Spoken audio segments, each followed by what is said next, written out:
It has been 1,097 days since Rockstar released the best Red Dead Online DLC update. 1,097 days is over 3 years ago as of September 10th, and what DLC am I referring to exactly? That DLC is Frontier Pursuits. This was and has remained the staple DLC update of Red Dead Online, and is basically the sole DLC that comes to mind if you were to ask what the most transformative DLC update to Red Dead was. We have other expansions with really fun content like Moonshiners, which was my personal favorite for a few different reasons, or the Naturalist update for example, which made an original role that made some of the Frontier Pursuits roles a lot better. But at the core and at the most fundamental levels, I don't think any update has come close to transforming Red Dead as much as Frontier Pursuits did, and today on the show we will be looking back at this expansion 3 years later and discussing what made it so great and why it's regarded as the best content addition this game has ever seen. There's so much to talk about, and I'm sure I won't name everything that you have in mind while watching this video, so if you notice I'm missing anything big,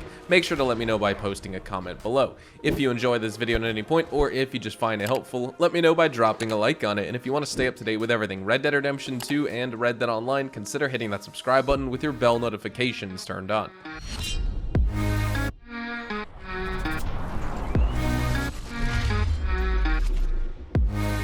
So starting from the beginning, Frontier Pursuits released September 10th, 2019, and this was after a grueling 3-month wait from the May 14th, 2019 spring update, which was the update that brought Red Dead Online out of beta. And one of the first big things that I think Frontier Pursuits did for Red Dead Online was that it changed online character movement and combat. If you think back, Red Dead Online had the original story mode controls and combat mechanics and just general on-foot movement where it was very slow, and I don't want to say sluggish because it was heavily grounded and realistic.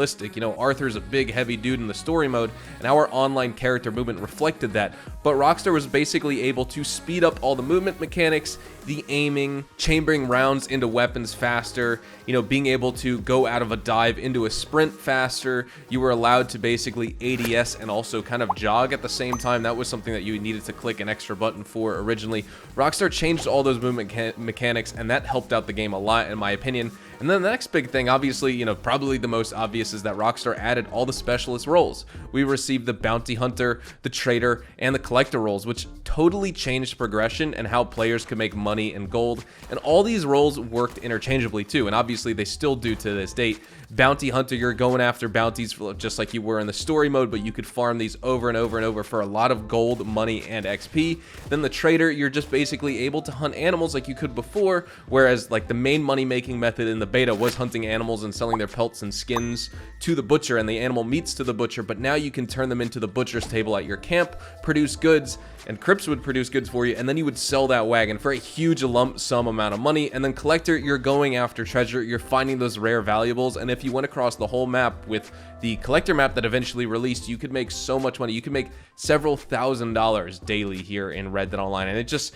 totally changed the way the game worked. And then I think one of the third things here is that Rockstar just added a ton of content and unlockables within and outside of these roles as well. Not only did they introduce the roles themselves, but they also introduced new horses to go with the roles, saddles, new ability cards, weapon tricks. They introduced the reinforced lasso, the bolas for the Bounty Hunter role, the metal detector, and the shovel for the Collector role. We got camp equipment like the stew pot to make special Crip stews, as well as like superior stews, which is just 3 big game meat. They keep your cores gold for 1 in-game day, and they stay in the stew pot for 3 in-game days. They introduced the new weapons to the game, the weapons locker itself, so you could store weapons that you didn't actually use, different satchel upgrades for ingredients to carry more ingredients, satchel upgrades for tonics to carry more tonics, other valuables, and more. You got the Bounty Hunter wagon, you got the Trader delivery wagon, and you also got the hunting wagon. You got more weapon medals. Outlaw Pass is debuted with all of its content here, and of course PC is still waiting on Outlaw Pass 1.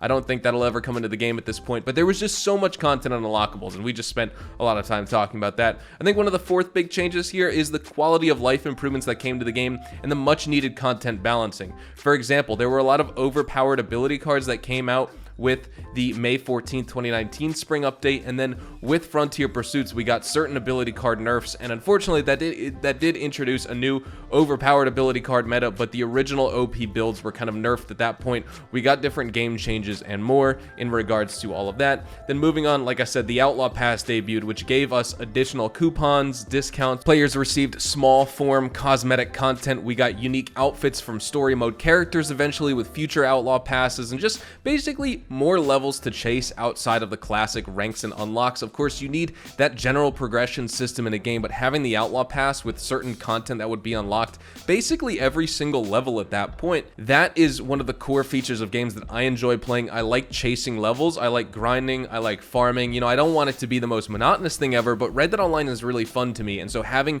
basically more leveling systems to go through, for example, with Red Dead Online's Outlaw Pass, that's absolutely amazing in my opinion. But after that, we also got the other camp and world equipment editions, kind of like, you know, the new content we got, but we got the stew pot, like I said, the weapons locker, we got things like that, and I think that was overall a great addition. We also got the cosmetic camp upgrades, which were just different themes, which Rockstar actually never did again for some reason. Now that I'm talking about this in this video, I'm not sure why they didn't. We got a collector role camp theme, we got the bounty hunter and trader role camp themes, but we never got one for the moonshiner, and we never got one for the naturalist. I'm not sure why. Maybe the other ones just didn't sell as well as Rockstar maybe intended or wanted them to, but that's something that I kind of just wanted to see and they just never did. But Frontier Pursuits did introduce 3 for the original roles. The 7th thing is that Rockstar added a lot of new free roam events. They actually doubled the previous free roam event count, and we got so many different things to enjoy in the game. A lot of them are random encounters. We got different ambushes, animal attacks,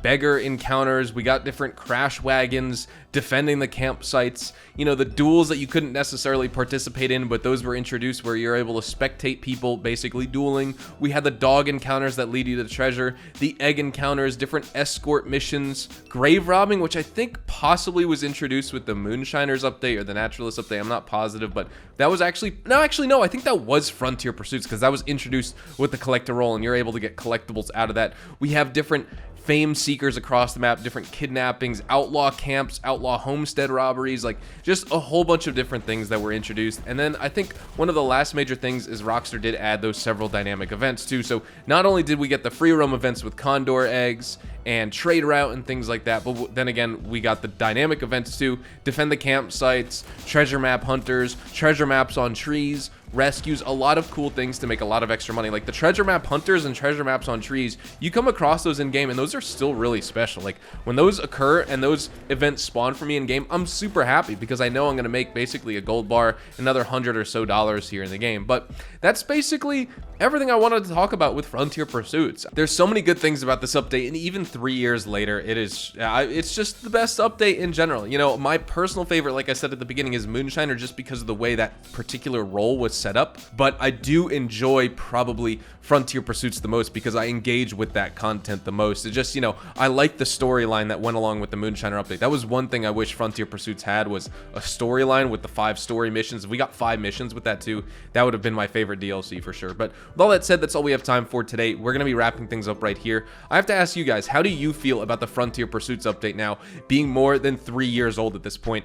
I'm not really sure what's happened at the time, but somehow here we all are still playing this game. Hopefully you all enjoyed the video today, and if you did, hopefully I earned your like on it. And of course, if you are new to my channel and you want to stay up to date with all the best Red Dead Online and Rockstar Games content, consider hitting that subscribe button so you don't miss out on a single thing we post here on the channel. We consistently talk about updates, news, information, tips, tricks, and even leaks, and we'll keep you guys updated here on the channel daily. So make sure you hit that subscribe button. If you want to follow me over on Twitch, Twitter, and Instagram, those are the best places to get connected with me outside of YouTube, and you're more than welcome to ask me any questions on those platforms. You can follow me at HazardousHDTV, and all my social media links can be found in the description down below. With that being said, thank you all so much for watching, everyone. I hope you all have a fantastic day, and I will see you guys in the next Red Dead Online video. Adios, amigos.